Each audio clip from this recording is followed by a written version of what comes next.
Frieren Beyond Journey's End is a fantasy anime about an elven wizard who was part of a party of 4 adventurers who went on to defeat the Demon King. And then 80 years later, she ends up going on another adventure with the apprentices of her former companions, because most of her former companions are dead now, to basically retrace their steps, sort of relive the journey, and go back to the Demon King's castle, which may or may not be where heaven is, so that they can go speak to the dead.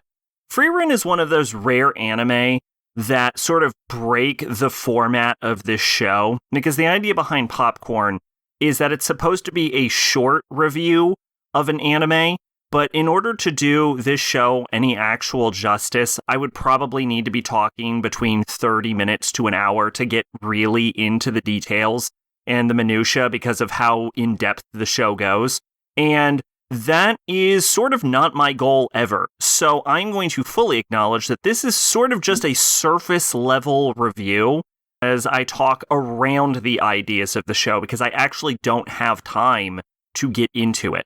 But Frieren, as a story, gets really heavily into the concepts of death, remembering those you've lost, and saying goodbye. In fact, if I would have to say what the general theme of the show is, it is a show about saying goodbye, both temporarily, in the case of people you will see again, and more permanently in the case of people who are dying. Although it does tie that theme into the sort of concept of religion and the afterlife, as they meet several people who are priests, most notably one who's an elf who's even older than Frieren, despite her being 1,000 years old, who they're religious specifically because they feel like they have to believe in the afterlife to keep going. And so the idea that you will see people again in the afterlife is also a prevalent part of the themes of parting and saying goodbye and remembering. It's also an anime which heavily ties its themes, not just in with saying goodbye temporarily to companions that are parting on their paths, but also to sort of remembering where you came from and holding on to the memories you have, but not necessarily just dwelling in the past, but taking what you have, keeping it in your heart, and then moving forward with it. To that point, I think Frieren manages to get its messages and its themes across very well and very strongly, and I have basically no real complaints about this show. The 2 minor things I guess we'll get into in a moment, but by and large, this is just going to be me praising the fuck out of it. So all of the characters are very well written, all of the major characters, I should say. There's probably some like tertiary cast members. Like there's a woman who's just like a grumpy old woman, and I think that's her actual name in the show is Grumpy Old Woman, who's got a little lack of depth. But anyone that the show manages to put any appreciable amount of screen time into has multiple idiosyncrasies and a sort of like front-facing persona, and also hidden depths to them. Frieren being one of my favorites, but I was also really invested in Ziri, which is like Frieren's like grand mentor. Although, full disclosure, we don't see a lot of time with Flamma, but I loved Flamma also. It has a very strong cast. I think the only cast member with any appreciable amount of screen time that feels a little undercooked are maybe 2 of the mage exam candidates, Ubel being the one I remember most specifically. But even with Ubel and the guy who makes a bunch of clones whose names I don't remember, those characters are at least hinted at having greater depths. So at no point do you really feel like a major cast member of the show is ever shallow, and there is a good amount of attention to detail put into them. And the show is very much about attention to detail. And I know the exact moment that the show won me over was in like episode 3. Because in one of the early episodes, like episode 2, we learned that Frieren is really fascinated by seemingly useless spells. And one of the spells that is mentioned from her apprentice Fern that she picked up was a spell that turns grapes sour. Could just be a funny thing like, oh, we know Frieren likes random bullshit, right? Well, in episode, I want to say 3, there is a flashback sequence where Frieren is talking to her old companions about their favorite foods, and her dwarf companion specifically mentions that he likes sour grapes. So even these like seemingly innocuous details end up actually having greater implication on the characters and on the story as a whole. Another thing Frieren does very spectacularly is it manages to integrate its soundtrack very well with the scenes that it is portraying, to the point where the soundtrack itself ends up elevating those scenes. Now, if you're a longtime watcher, you will have heard me say that maybe 3 times across 300 anime, because I very rarely mention the soundtrack because it so very rarely matters outside of it does its job.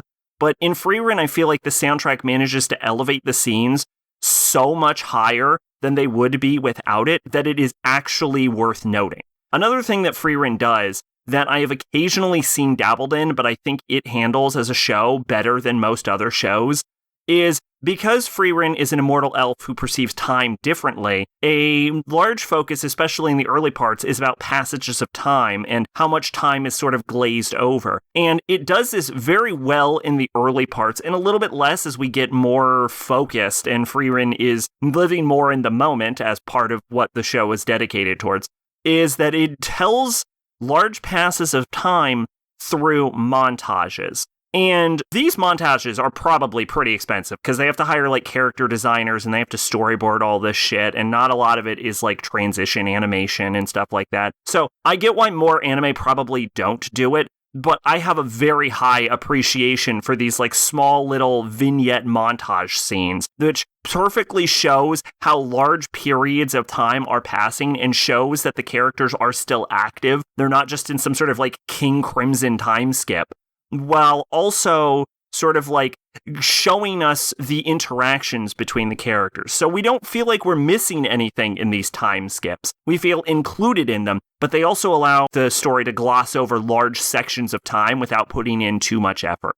The show has some very exciting action scenes, a little bit of lackluster action scenes in a 3-episode stint, which we will get to with the only negative things I have to say about the show. But otherwise, the comment scenes, when they come up, are all very exciting. I was very much into Fern versus the Blood Demon guy. I thought that was fucking pretty baller. And Frieren versus her own clone towards the end was a fucking visual spectacle. Oh yeah, the show just looks fantastic, by the way. I didn't know where else to throw that in there, but I guess, well, since these reviews are just streams of consciousness anyway, yeah, it just looks fantastic.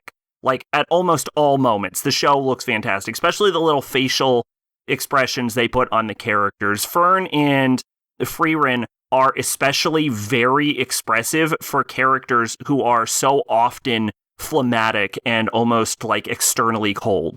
For the only negative downside, I would say, of the show, the only time I was a little bit less into it was obviously, like I said, 2 of the Magic Association participants, Ubel and Clone Guy, felt a little undercooked, but to be fair, I think there's a bit of an implication that anyone that is undercooked that's main cast will be explored more later, and I'm not worried about it.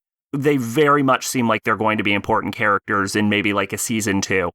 But I will say that in the magic exam in the first phase where they have to catch the bird, I found myself less interested than I was in the sort of super pensive, super nostalgic episodes that preceded it. However, I don't think that those episodes were lost or necessarily low quality. They would probably be some of the better episodes in a much worse show. But I also think it really does a good job of showing the character development that Frieren has had, where Frieren has spent most of her life as basically a sort of cold, distant child.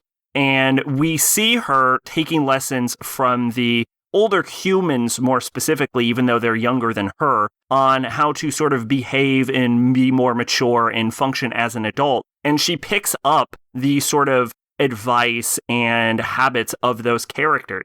So where Frieren was very distant towards the beginning, we see her stepping more into the mentor role when she is instructing her 2 party members during the opening of the mage exam, giving them praise as she learned earlier. I think she did some head pats a few times, which is something that she also picked up over the course of the series. And so the Frieren at the start would have probably just soloed the whole fucking thing and abandoned her party immediately.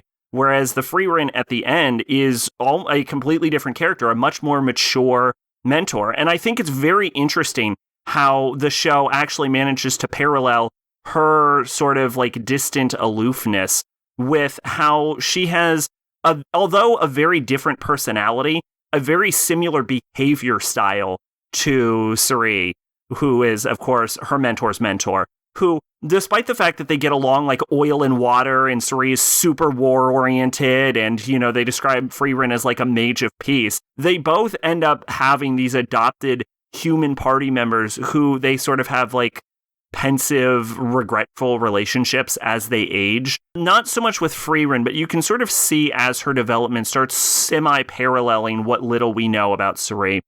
There are sort of like lead-in parallels to each other. They're, I would almost argue, mirror images of each other. And I think that's a sort of interesting dynamic that the show semi-explores, but not really, but I'm sure it would totally be willing to explore more later.